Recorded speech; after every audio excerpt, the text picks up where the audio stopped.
YouTube. This is VidHead85 here. Thank you so much for joining me for this episode here of I'm Taking the Bait. So every so often I continue to run across these videos, these things of questions atheists can't answer, except we can. But the questions are so loaded that it takes some time to answer it. Simply, since the Christian answering it is thinking everything is equal and opposite of what they believe, they think that they have a frame of reference. It's like me telling them how to get somewhere in Pittsburgh, but they have a map of Miami. They believe they have a map of Pittsburgh, but when I point out that all the cities on the map are in Florida, and the legend, or the little box in the corner, says Florida, and the state outline is Florida, and the Atlantic Ocean is to the right, and the Gulf Coast is to the left, they dismiss the evidence and call me an angry atheist and walk away looking like the Covington kid. Meanwhile, they're never going to get to Pittsburgh. So these questions are from Patheos, blog Godless Mom, and to show you how old these questions are from 5 years ago, October 2019. They've been asking the same questions for 2,000 years, and they've still been acting like they have not received the answer. So I've asked these questions to atheists when I was a Christian, and only now do I realize how annoying I was, so please forgive me. Let's kick off these questions. 10 questions that checkmate atheists.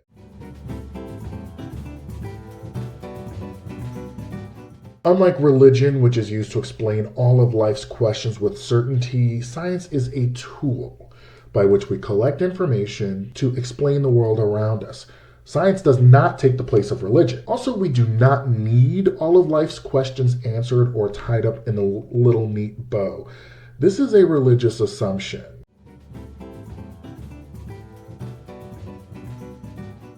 The reason that atheists care if people worship God, well, we don't. But what we do care about is conservatives wanting a theocracy. And normally atheists are the first few people to go to the gulags when they open. Religious people constantly demonize us and we're what's wrong with the world, when in fact we're the ones trying to fight against disinformation and blind obedience to religion. People have done terrible things in the name of God. Razor wire and the Rio Grande ring a bell?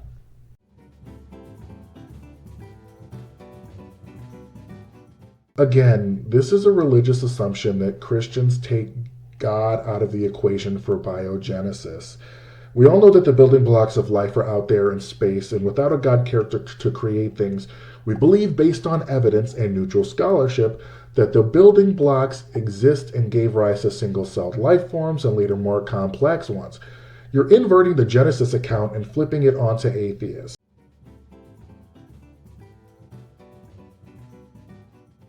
Unlike conservative Christians that they know God exists as revealed in the Bible, I don't know a God doesn't exist. What I am saying is that I haven't been presented with coherent, logical, incontrovertible evidence that this God exists. Now, if you were to prove to me that your God exists, let's replicate that. I want to see if it is replicable so I can also prove Allah, Vishnu, Brahma, Zeus, Odin, Jehovah. If it is not replicable, then it is not a good standard to prove deities. I don't know that a God doesn't exist, but you have the burden of proof when asserting that one does. I don't know. And science is a tool that we're using to find out.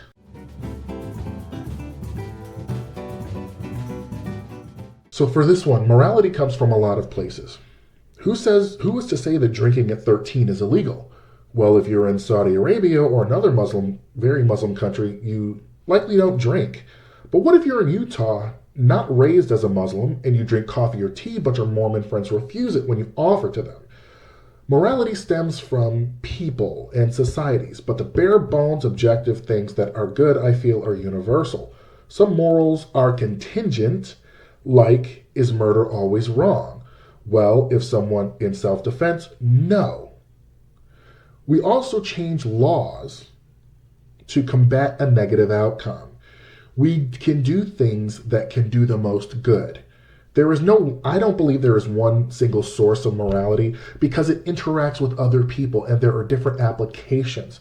And I believe, I could be wrong, but I believe that ethics is the application and discussion of morals. You want me to say that they have to come from God, but they don't have to in order to do the most good. So the best way to become an atheist is to actually read the Bible critically. Let's say the Christian God exists. He is jealous, vengeful, and punishes to the fourth generation those who hate him.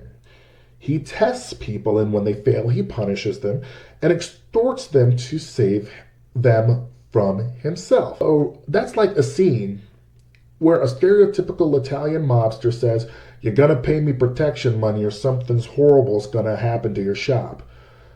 Okay, how much do you want every week? I don't like someone who will make me eat the same thing a week in a row and then get pissed when I ask for something else to eat. Sounds like a parent. Someone who refuses to answer my questions like God did in Job. Where were you when I did this? Listen, Fricker, I asked you why you plagued me. I don't want to hear about your greatest hits. You did this, not Leviathan. And then when my friends say that maybe you sinned in accordance with what you said happened to people when they sin, your wrath burns against them for saying maybe you did something, which is exactly what church leaders often say when they don't get healed, when something bad is happening in their life. It was you who sinned, not this God of the so-called universe who's supposed to be omnipotent, who allows these things to happen.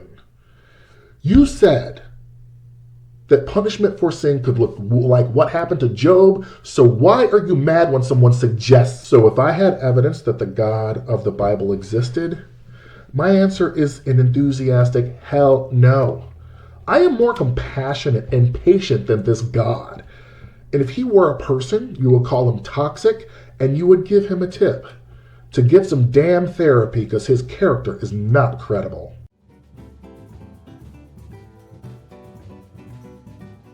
I think that people are hoping to find something that's like stuck between transformation and say, aha, but I don't think that's how evolution works.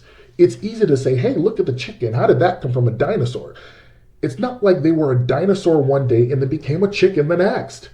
So if someone last saw me when I was 8 years old, they aren't going to think that in a day, because they saw me one day versus another, that I suddenly sprouted facial hair in a day and learned to post videos on YouTube like this. It was the 90s when I was young, and my body went through small changes over time. That is evolution. Godless Mom also posts a link I'll put below. Also, the thing is, biological changes are happening every single day. Viruses and bacteria mutate and evolve. SARS became COVID, and there were other COVIDs like the Delta variant and the Omicron too. So that's just from 2020 alone, what we learned about one disease. And also they become resistant. So that is evolution happening in real time. What is even this question? It sounds like word salad here, but let me take a crack at it here. What you're really saying is, how can I live a good life without belief in the Christian God? So tell me something. How do you live a good life without belief in Zoroaster, Jah, Odin, Zeus, Icarus, or the Minotaur? You just live and experience life and form your beliefs from your point of reference.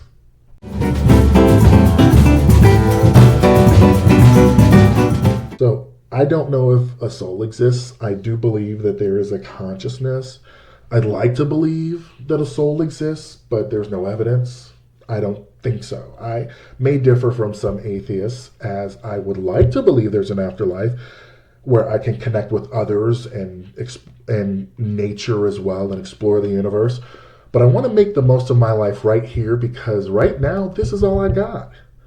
I have the system that I have to work within, that I want to fight to make it better. But this is all I got.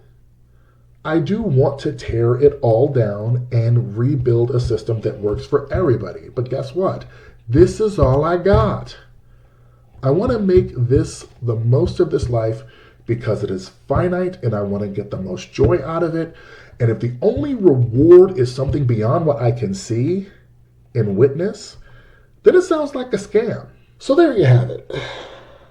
I've answered the questions. And if a Christian apologist doesn't like my answers, they'll likely say I never answered the question, or at least to their satisfaction. Or, they've got a Ray Comfort predetermined script there where they bulldoze over your answers in a mad dash to get to the next talking point. They're usually not interested in a free flow of conversation, but you know what? There will always be those people. I was one of those people at one point sometimes. I feel like I am still one of those people and I need to work on it. But please leave a comment below. I know this has the potential to get steamy in the comment section, but I'd like to see how other atheists or how other Christians who might take a measured approach. Thank you for spending your time with me, and I will see you soon.